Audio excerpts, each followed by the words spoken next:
All right. So I'm going to try and get through this without getting too emotional, because it makes me emotional.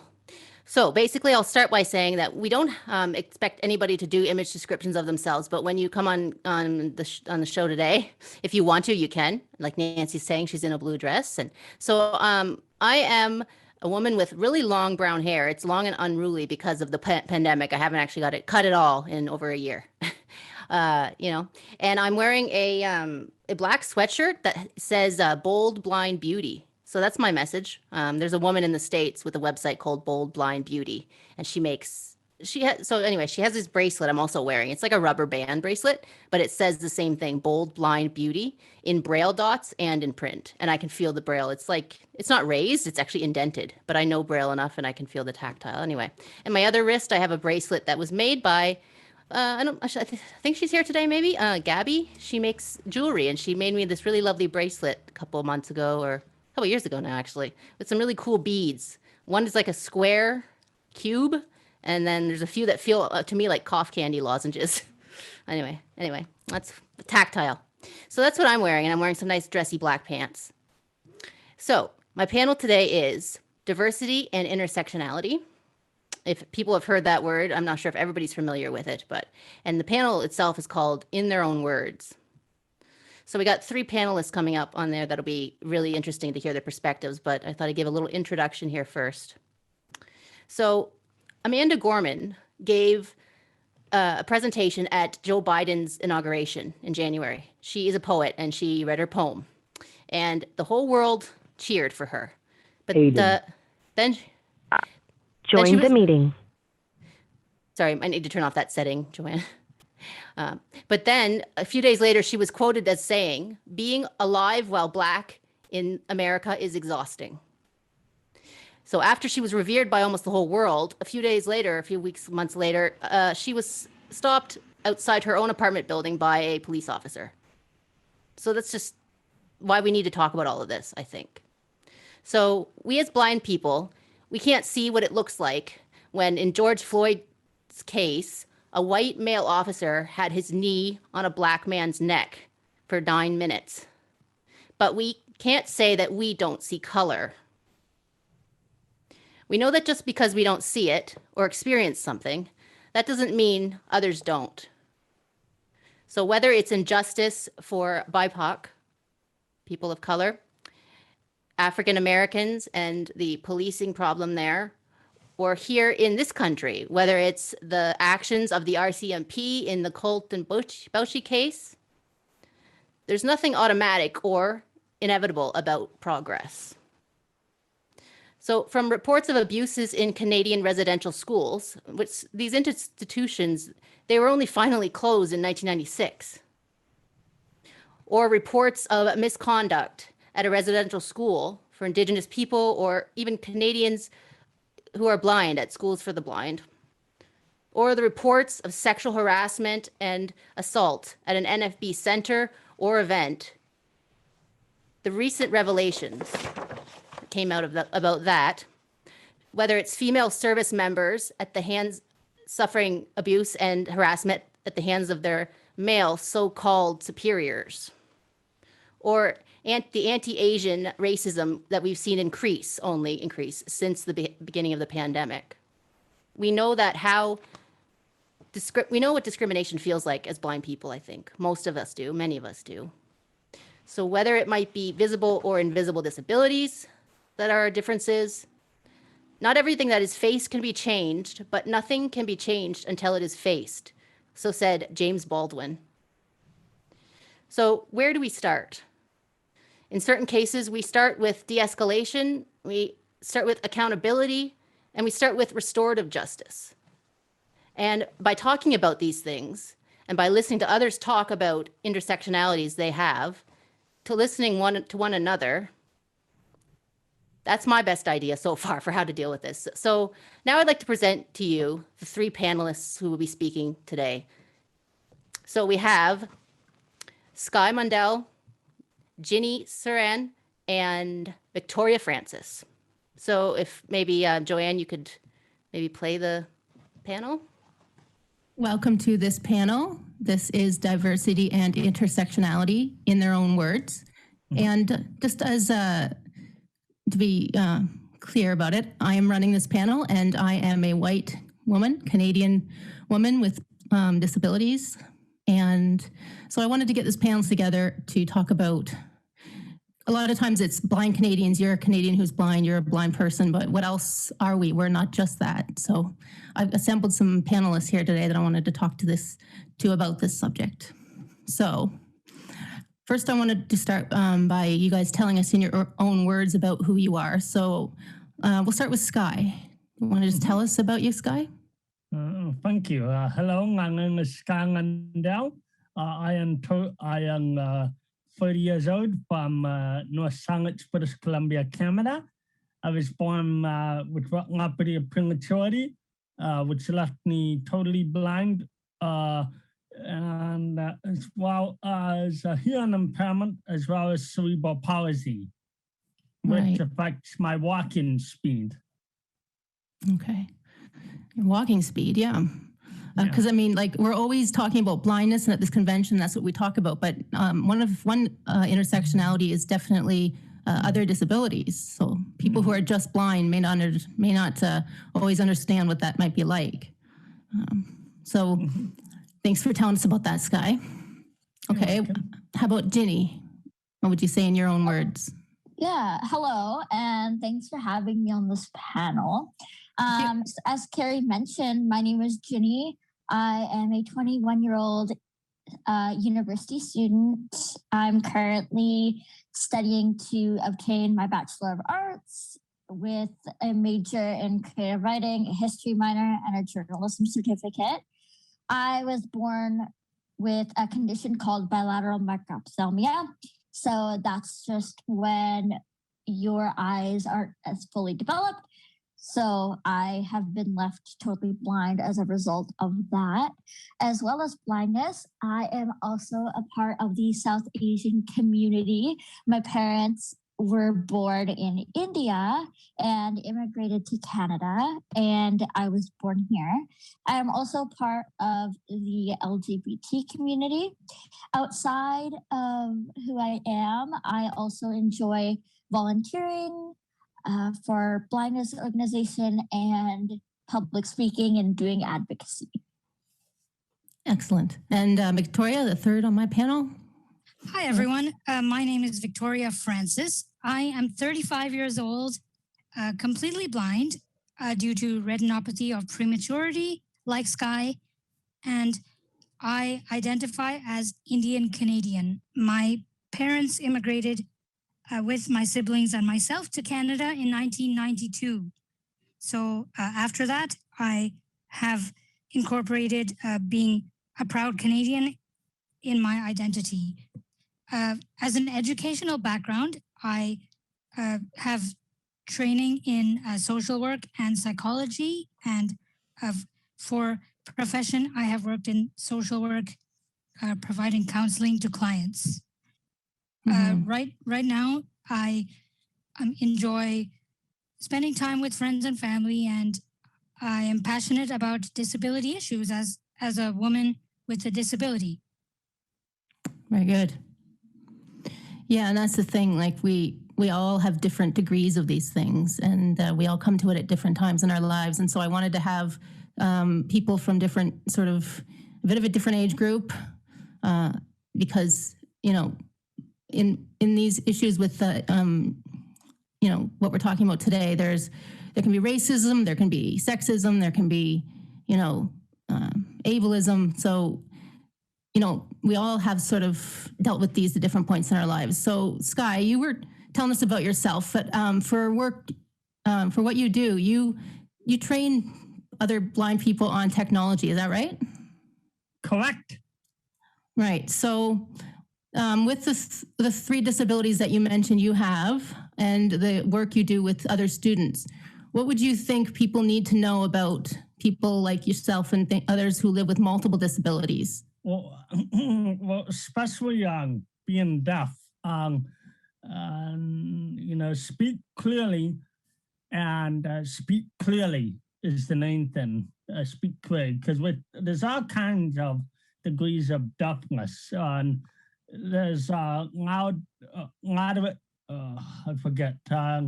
Mine is moderate, mild to moderate in one ear and moderate to severe in the other ear. Okay. Yeah, so there's all types of degrees of hearing loss, ranging from mild to moderate to severe, even to critical and profound, all the way to totally deaf. Right. Yeah, and that's the thing. Like I've been accused of talking fast a lot of times, and you don't think about it until somebody, like yourself, mentions that. And talking to you, you are able to, carry on conversations. It would be people might not know. Mm-hmm. Right. And of course, like you said, when you're meeting virtually, nobody would not really know about the cerebral palsy and your walking issues that you do have. Yeah, there's and even cerebral palsy too. There's varying degrees from loud to very severe. Even it can affect your speech as well. So loud being can walk and talk. Severe means you might be in a wheelchair and can talk okay, or you might have a speech problem speaking and have to be in a wheelchair. Or sometimes you might have problems speaking as well as, Mm-hmm. You might walk fine, but also have problems speaking. So you never know what cerebral palsy you're going to end up with. Right, and it must be quite tricky to know how to teach different people who are at different levels and with maybe some different disabilities thrown in there also. So it's great work that you do. Well, I wouldn't say it's difficult. The hearing thing is definitely a thing. Mm-hmm. So you use hearing aids? Yeah. Plug into your correct. Everything is audio these days, so yeah, correct. And correct. It's I wear hearing aids, and it's all digital. Right, exactly. And I got a Bluetooth device which connects into my phone that I use with the hearing aids when I go out there, when I go traveling. I use a Bluetooth device that clips on my collar, and the phone from my hearing aid goes into my ears. As far as Bluetooth and hearing aids on the computer, I don't use Bluetooth on the hearing aid on the computer simply because when I use the screen reader, there's a lag and delay between when I hit the key and when the screen reader talks to me via Bluetooth. Yeah. So, Victoria, what has your work in social work these last years taught you? Being, like you said, a woman of different intersectionalities, what has it taught you about diversity as far as working here in Canada and being Canadian, as you said? Yeah, well, that's a great question. Thank you for asking. So I have learned not to judge a book by its cover. And what I mean by that is there could be more reasons than what initially meets the eye when somebody makes life decisions for themselves. Before I undertook my study in psychology and social work, I was a pretty black and white thinker. So I used to often, I'm ashamed to even admit this now, but I used to judge, I used to be pretty judgmental about blind people. And, I used to wonder why they chose not to work, or I used to wonder why people who are blind and otherwise seemingly healthy to me chose, or not even chose, but why they weren't doing the things I thought they should be doing. But I've learned, that there could be many reasons why someone might be unemployed, as just one issue, for example. If somebody is blind and that's their visible disability, but if they've got chronic health issues or some other invisible disability like pain or an autoimmune Join the meeting. thing, they might be unable to work or unable to live a life as we might traditionally think they should live. So I've learned not to judge people and to try and understand that if someone does something in their life, it's often they have good reasons for doing it. Wow, that's great that you were able to come to that sort of realization, what you used to think, and that you've evolved with that. And of course, that's the thing that people think, well, we're blind, so, we can't have, prejudgments on others, and we can't have prejudices in our community as blind people, and just that's not true. I mean, people, people have these prejudices for all kinds of reasons, and luckily, a lot of people learn from that, as you say. Yes, absolutely. So Ginny, what you said you're studying literature and you're big into all that. So what do you think art and literature can do to bridge gaps in the marginalized communities themselves, like from multiple disabilities or from LGBTQ to not? Yeah, I think we've seen this a lot. If you look at classic literature, and if you look at books, that's what they've been doing. Taking a look at To Kill a Mockingbird, for example, that book became it's a huge classical literary text that we, as a younger student, I definitely studied in school, and it's not just a story. It's talking about the culture back in the time that the book took place. And I think many books and art pieces are definitely doing that.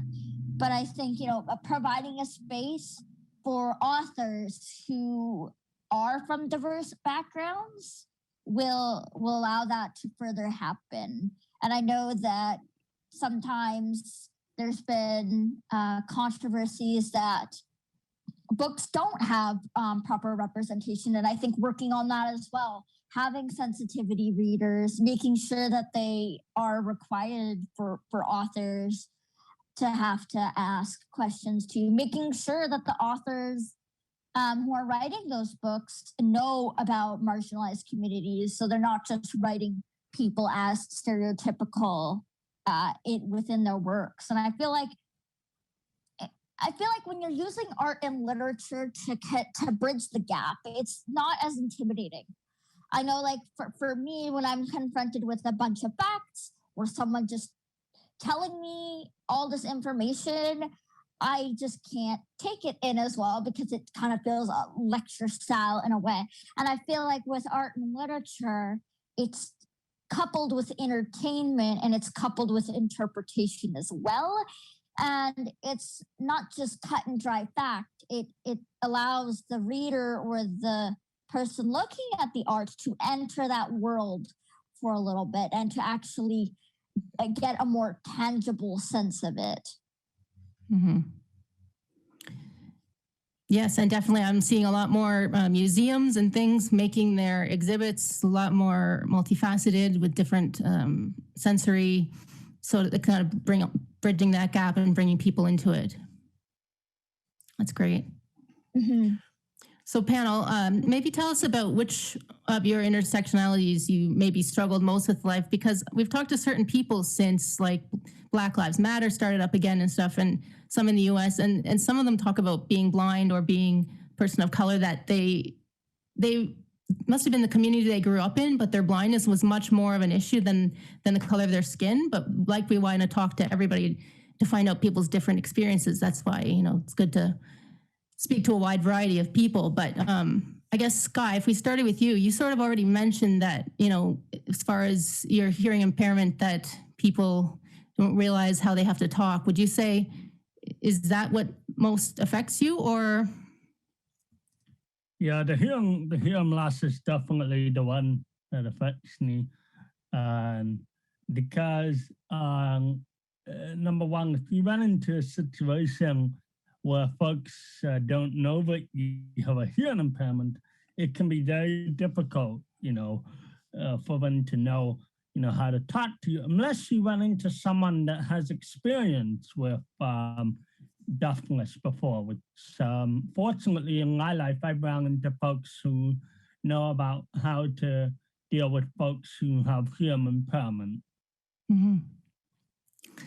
Right. Well, how about you, Victoria? So for me, interestingly, it's not the blindness, but it was a challenge growing up as a woman of color or a brown woman. Like Ginny, I am also Indian. My parents lived in Qatar and I was born there, and we immigrated from there here. But I am Indian by ethnicity, and sometimes often I find I found growing up, and I find even now, that when people hear my name, Victoria Francis, they're like, oh, is that your real name? And they'll ask me things like, that. And I say, yes, it's my real name. Oh, how is that? People will ask, and I'll have to explain, well, my family grew up in a Christian region and things like that. And it can frankly get pretty exhausting. I try to be patient about it the best I can. But I mean, yes, this is my real name, and I'm Christian. That's also a part of my identity, and also Indian at the same time. So I guess, and the other thing people asked me growing up and still now is, oh, how can English be your only language? I do realize that I speak with an accent, and that leads people to believe that I may speak another language, but I do not. I just speak English. We grew up in a household of English only, and that's just hard for people to believe. But I guess just all the assumptions.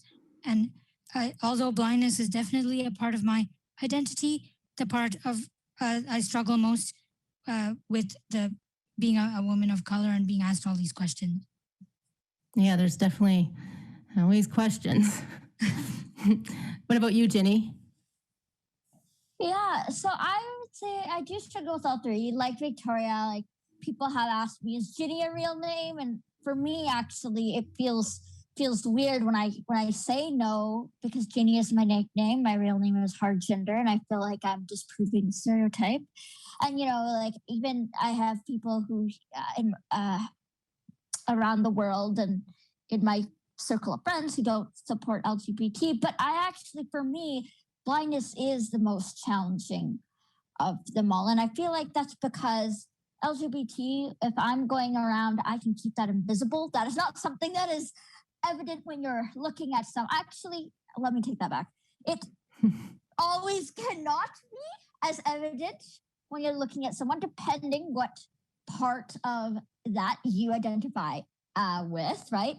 And South Asian, yes, like people are able to tell that I am a woman of color, but I feel like racism and LGBT and all those things are talked about a lot. I'm not saying they shouldn't be talked about, and I'm not saying they shouldn't be talked about more, but I feel like disability is often ignored.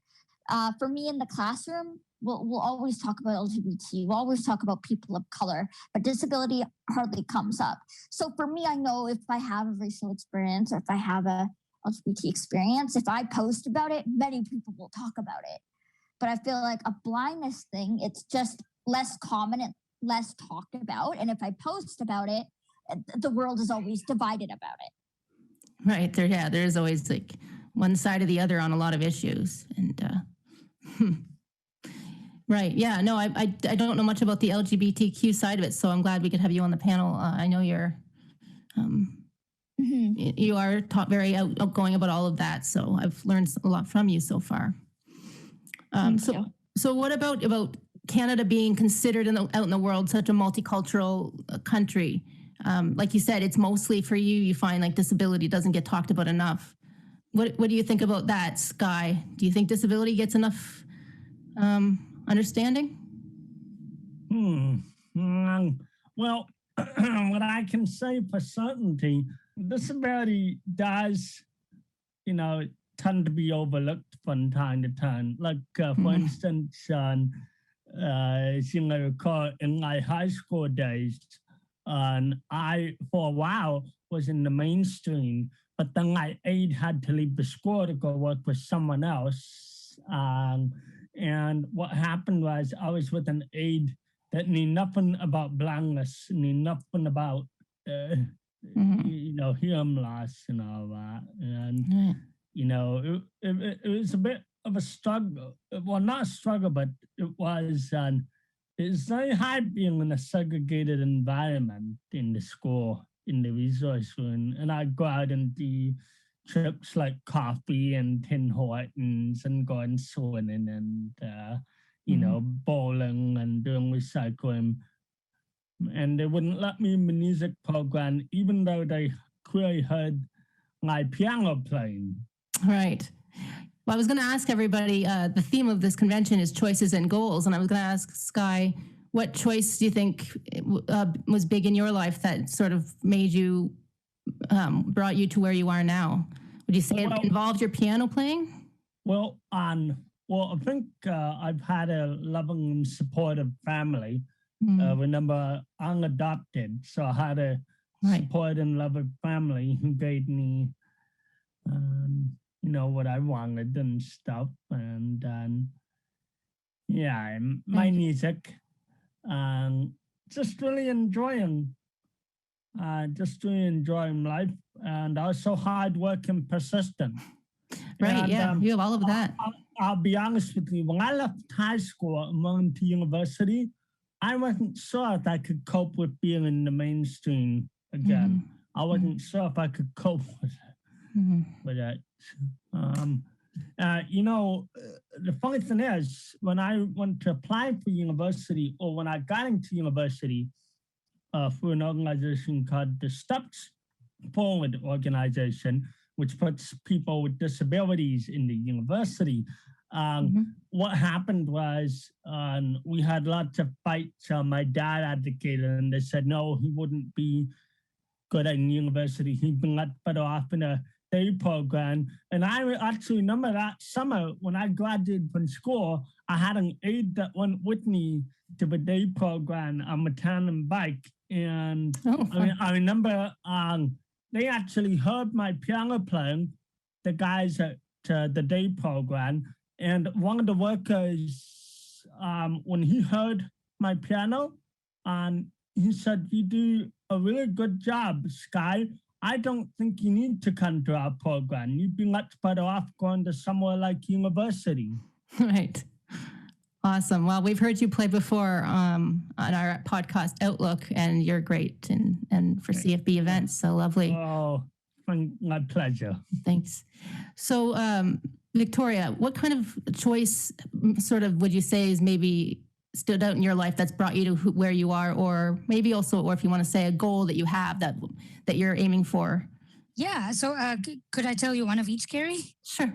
Okay. So the choice, or the main choice, I think that brought me to where I am, living the life that I'm happy with, is I think the choice to meet or exceed the expectations that I set for myself.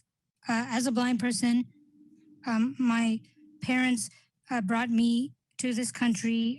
I was a child then, but the expectation was that I would hopefully live a quality life, which I wouldn't have been able to do back in Qatar because of the lack of resources for training blind people, in things like life skills. And I don't think blind people had the opportunity to attend college or university back in India or Qatar. So my choice was to set expectations for myself and to try and meet or exceed them. And the goal that I have for myself, particularly for this year, I'm choosing to focus on is becoming a more independent traveler. So orientation and mobility has been a challenge for me throughout my life. And there could be a few reasons for that, but I didn't start to get training until later. And as a result, I didn't develop certain key concepts that I should have and that I would have liked to, like spatial awareness and things like that, actually primarily spatial awareness. So my conscious goal for this year is to expand my horizons when it comes to traveling independently. Great. Yeah, that's one of my goals always also too. How about you, Ginny? A choice that maybe made you who you are as far as your intersectionalities, or a goal you have for your, like we were saying, current future with COVID. Sure. Yeah. So a choice that I made that really impacted me was, so first, I was very sheltered as a child. I didn't really see a lot of other blind kids except for once a year at summer camp. But then I was introduced to a nonprofit called Blind Beginnings. And when I first joined, I remember looking at all the blind people, and they were just doing things so independently and talking to one another. And it was super intimidating. But after joining and after walking alongside them for, wow, I guess, I don't know how long it's been, but since 2014, I've definitely become a more confident person. And I think it's their no limits philosophy. So often when you have a disability, like blindness, society decides your limits for you based on what they think you can and cannot do. And we believe that you should be the one deciding your own limits. And so we call it our no limits philosophy. As for a goal I have, I know blind people, I know South Asian people, and I know people who are a part of the LGBT community, but I want to know more people who are like me and who cross over in some of the sectors. When I go to blindness events, I often feel like I'm one of the only South Asian people there. Mhm. I don't really know that many South Asian blind people, unfortunately, or that many LGBT blind people, unfortunately, or of all three. So I think my Yeah. goal is definitely to find some crossovers and try to make connections as best I can. Awesome. Yeah, as people will notice, we're doing this segment for the convention as almost like a podcast format. It's just audio. We figured just because we can't see each other and how Zoom looks and doing it independently, we just thought, oh, forget that. But we are going to be coming up here for questions live, so that's good. But I often think, thanks everybody for joining me. I'm going to kind of wrap up. I wanted to say that I often think that, as we say, disability does get mentioned sort of low on the list of minorities. But if everybody's feeling a bit disconnected and small, I think one thought that I had is that the more of us in marginalized communities who sort of join together as we find each other's differences and learn about each other. But if we join together, then you feel a little, you feel like not so small. So you have more power in numbers sort of that way. So that's what I was thinking. But I did want to end by asking the panelists, thanks again, everybody. I wanted to ask you, so I have a friend who often talking about society and what they understand about different minorities, but she says that to her ancestors and to her Black and brown sisters and brothers, she says that finding joy is an act of resistance. And I always like that thought. So maybe we'll end with everybody, just quickly give me an idea of what brings you joy. Something that brings you joy. Start with you, Sky. Well, what brings me joy is playing the music and also recording it as well, and teaching too. Teaching, right? Yeah. Exactly, and yeah, you do great things with all of that. So that's great. How about you, Victoria? What brings me joy is making new friendships. I really enjoy getting to meet and talk to people. Awesome. Yeah, that's always great. Yeah, well, we're discovering that the last few years, all of us, I think. And how about you, Ginny? I think what brings me joy, and this might be a little counterintuitive, but is to remember how much progress we have made. And that isn't to say that we should stop advocating and that things don't need to be fixed, and that there are things that we can iron out. But I think remembering that we're in 2021 and look how far we came. Like I'm in university. Back in the day, people with disabilities weren't even allowed to do that. We're allowed to have some sort of autonomy. We can walk out into the street and walk wherever we want to go. And I think sometimes, we're so caught up in trying to advocate, and not that that's a bad thing, but that we forget all that we do have already as time has gone on. And I think it's important to recognize it sometimes. I agree. Sounds like a good place to end it, guys. Awesome. Thanks for coming today and speaking on all of these different things that make up who you are. Thank you for having me, Carrie. Thank you for having me. Yeah, thank you, Carrie. Yeah, thank you. Welcome to this panel. This is diversity and intersectionality in their own words. Are you there, Brian? I'm here. I'm sorry. I just want to say, yeah, I am speechless, and I almost cried because me too. That really made me emotional, and I just really want to congratulate you on that, Carrie, because nobody likes to talk about these things because they're tough, and I understand that. Yeah. But we're never going to get any progress in the world if we don't start talking about this more, and we have been. So I think that's also important. And I'll take it over to you now, Care. Yeah, I just wanted to make sure that we're, as co-hosts, we're both back. So I don't know how we are for time, but so first of all, I'm not sure if even Ginny was able to make it with us today. I believe all of our hosts are here now. Oh. Ginny, Victoria, I'm and here. Sky. Ah, hi guys. So we should definitely do, Hi. I'd say, a bunch of questions if people have them, because I think this is Hello. really important. So yeah, if we get the Hello. panelists on, and then Hello. maybe. Hi everybody, thank you. Down. That was great. Down. Thank you everybody again for doing that. Down. You're welcome. You're welcome. Rest. Oh, someone's got a friend. Sorry. I don't know what you want to tell us of, if anything, but you could say where you are if you want, or Yeah. No. Right now I'm at the Seeing Eye, and I have a really excited furry little girl with me. Aw. Yeah, and she is looking at the phone like I want to lick it, and I'm like, no, you have to sit down. But yeah, It makes me miss my own guide dog crush from back in the day. yeah. I'm so happy for Congratulations, you. Ginny. Yeah. Thank you. So if we wanted to do some questions, I don't know, Joanne, if people want to raise their hand, then we could get you to unmute and ask a question.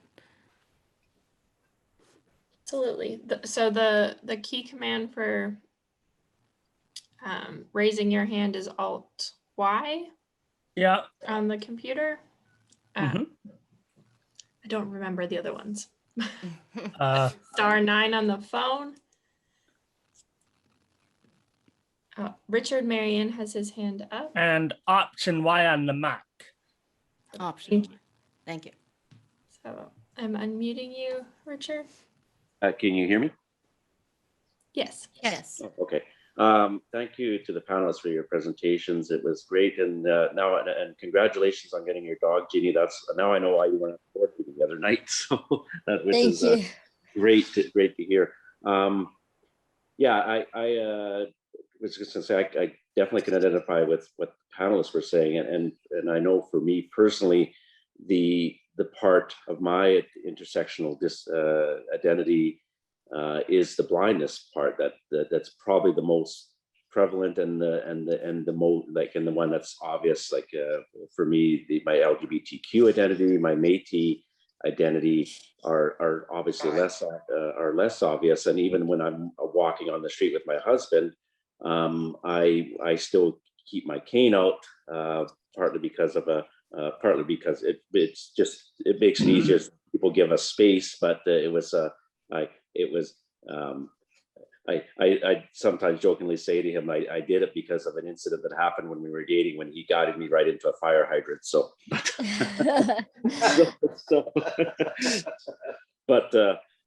so for me, the blindness part is always the most obvious and sometimes the most difficult to deal with. And I've actually found, now that I'm married to a sighted person, it actually in some ways is more difficult to deal with, because now I have to not only educate people about blindness, but actually stop people from assuming that they should talk to my husband instead of me. So it's a growing thing, and I'm working hard to obviously embrace the other parts of my identity, which for me more recently now is to learn more about my Métis cultural heritage as well too. Awesome. Well, thanks for that comment. Yeah, we appreciate hearing that, right? Like after you hear the panelists, you have something you can contribute like that it's important. It's like I couldn't decide between 3 panelists. I wanted to interview everybody with every different intersectionality I could, and wasn't time. But thank you. The next hand that is up is Steve Potter. You can unmute with. Steve is unmuted. Can everybody hear me? Yep.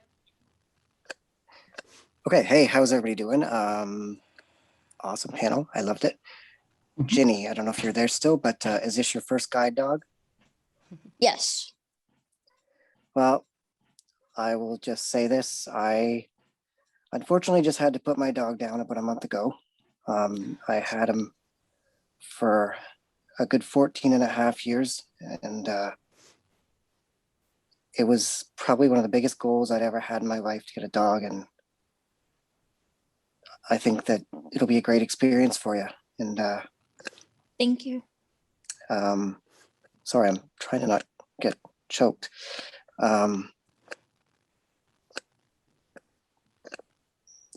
It was Yep. Those the of us that had a training. guide dog understand, Steve. Yeah. Oh, I know that. It's Carrie. When Carrie was the first person I ever saw with the guide dog, and when both her and Brian got them, I think that was kind of that deciding factor that said, I got to do this. And it took quite a while, a lot of mobility training, but I got there and got through training, and it was the neatest experience ever to tell people that your guide dog is probably the first guide dog team to walk into a jail cell and shut the door on yourself. Yeah, that's the story. Catch up with Steve later. There's a Yeah. fun story behind Yeah, it. he's fun for the Yeah. chat I was sessions, like, so Yeah. hopefully he hangs around for those. But I think we have someone else has a hand raised, I think, maybe. Thank you, Steve. Victoria Worries. has her hand raised. Not sure how do I mute? Hello, everybody. Thank you so much to Carrie for having me on her panel. I really appreciate that. And also, I wanted to let everybody know that besides the color thing, so blindness and my color are my two visible. And being a woman, I think I obviously look like a woman. So those three things are the visible aspects of my identity, but I do have some invisible ones, like a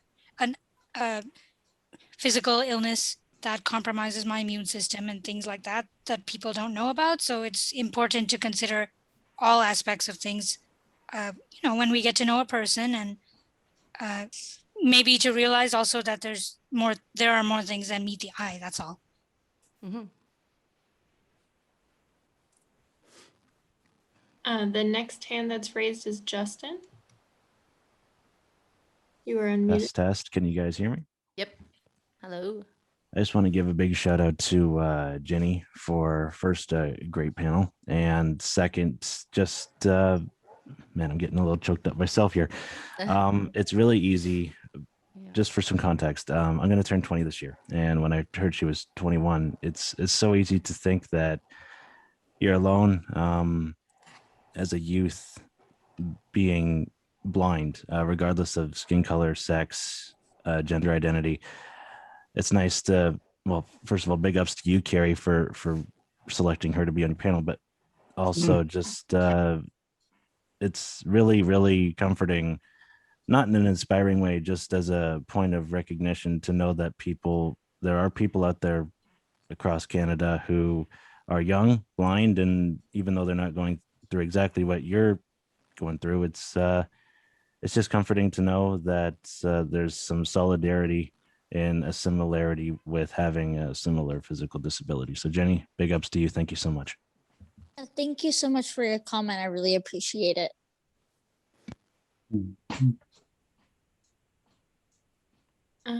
Next is a phone number that ends in 2121.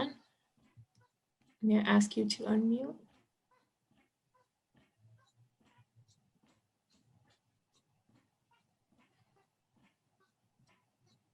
Hello, it's Aiden calling from the Zoom bridge. Hello.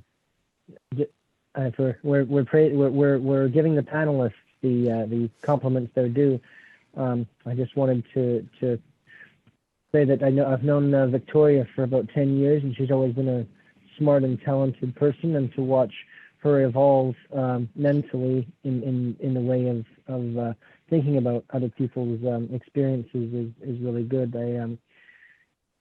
Victoria, diversity. I think one thing about diversity that we've all, especially over the past 20 years, come to find is adaptability. I mean, 20 years ago, LGBT people were being treated quite badly, and it's nice to see that society is changing and people are mentally adaptable enough to evolve with it.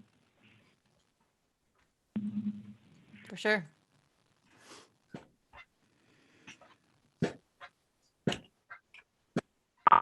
And there are no more hands raised. Great. Well, thanks for all the comments, guys. Like, you know, sometimes it's just a comment. Like, you just want to say how someone spoke to you and what that means. So I appreciate, and I'm sure the panelists, everybody appreciates, yeah, all those comments directed at everybody. Maggie just raised her hand. No, thank you.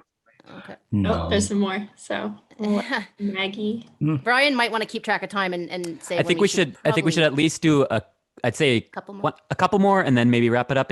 We're just we have another panel to go. 3 minutes off schedule, but we have noon coming up as well, so we're going to probably go about 10 minutes into lunch break because I think this is important. So let's do one more question from Maggie. I think she might have just lowered her hand, but hopefully she'll still contribute. Yeah. Maggie, you are unmuted.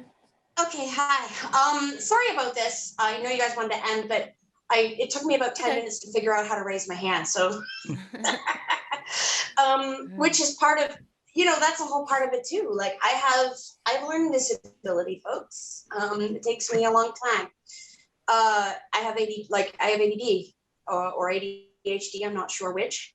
I'm also I have bipolar. I have OCD. I have hoarding disorder. I have all kinds of things. I'm a big part of the mental health community as well as the blind community, and a part of the addictive personality community as well. And so it's really, I love a lot of the stuff you guys said. Holy, that was amazing. And plus, also Victoria, like I'm a Christian too, so that's kind of a difference, I guess, in how people view you as well. If you're a Christian, it's kind of a difference. But I really loved Sky. It really hurt.